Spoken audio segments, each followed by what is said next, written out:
అండి, welcome to buddy kitchen. ఈరోజు మన ఛానల్లో పనస్తొనలు చేస్తున్నామండి. ఎలాగో చూద్దాం రండి. కేజీ మైదా పిండి తీసుకున్నామండి. టేస్ట్కి తగ్గట్టు సాల్ట్ వేసుకొని దానిలో 4 టేబుల్ స్పూన్ల నెయ్యి కాచుకొని వేసుకోవాలండి. ఈ పనస్తొనల కరకరలాడడానికి బియ్యం పిండి వేసుకోవాలండి. ఒక గుప్పెడు బియ్యం పిండిని తీసుకొని ఆ పిండిలో వేసుకొని నెయ్యి పిండి కలిసేదాకా కలుపుకోవాలండి. తర్వాత కొంచెం కొంచెంగా నీళ్లు పోసుకుంటూ కలుపుకోవాలండి. చపాతీ పిండిలాగా కలుపుకోవాలండి. చపాతీ పిండి అయితే బాగా మెత్తగా ఉంటుందండి. దీనిలో మనం మైదాను బియ్యం పిండి వాడాం కాబట్టి కొంచెం గట్టిగానే వస్తుందండి. వీడియోలో చూపిస్తున్న విధంగా ఉండలు లేకుండా మెత్తగా ఇలాగ కలుపుకోవాలండి.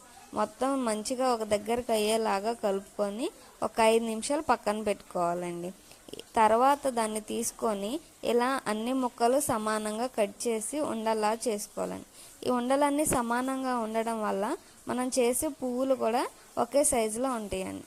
చపాతీని రెక్టాంగిల్ షేప్లో చేసుకోవాలండి. రెక్టాంగిల్ షేప్లో చేసుకోవడం వల్ల ఎడ్జెస్ అనేవి కట్ చేసుకునే పని ఉండదండి. తర్వాత ఇలా చాక్ పెట్టి లైన్స్ లాగా కట్ చేసుకోవాలండి. ఎన్ని లైన్స్ అయితే మీరు సన్నగా కట్ చేయగలరో అన్ని చేసుకొని ఒక సైడ్ నుంచి రోల్ చేసుకుంటూ రావాలండి. ఎంతో ఈజీ అండి ప్రాసెస్. ఒకసారి స్కిప్ చేయకుండా చూసినట్లయితే మీరు కూడా చేసుకోగలరు. ఇలా అన్నీ ఒక్కొక్కటిగా చేసుకొని ఒక ప్లేట్లోకి తీసుకోవాలండి.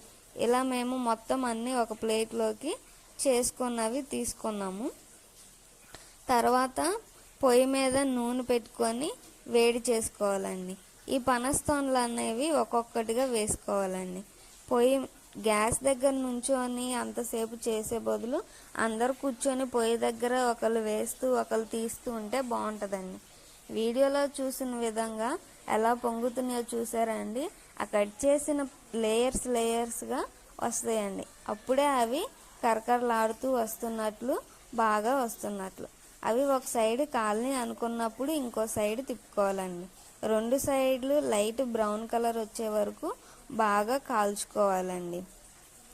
మీకు పొయ్యి మీద చేయడం ఇష్టమో గ్యాస్ మీద చేయడం ఇష్టమో కామెంట్ చేయండి. ఇలా కాల్చుకున్నవన్నీ ఒక దానిలోకి తీసుకోవాలండి. ఆ తీసుకున్నవి తర్వాత పాకంలో వేసుకోవాలండి. పాకం ఎలా చేసుకోవాలో చూద్దాం రండి. ఇక్కడ మేము 1/2 కేజీ పంచదార తీసుకున్నామండి. కేజీ మైదా పిండికి లోట నీళ్లు పోసి మళ్ళీ కొన్ని నీళ్లు పోసామండి.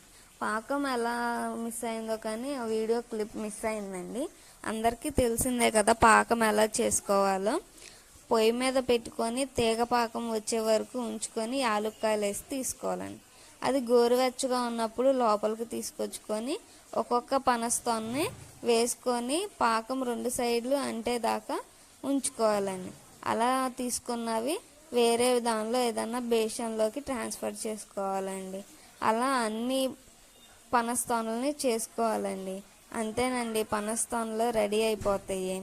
ఈ వీడియో ఎలా ఉందో చెప్పండి. ఒకసారి ఈ రెసిపీని మీరు కూడా ట్రై చేయండి.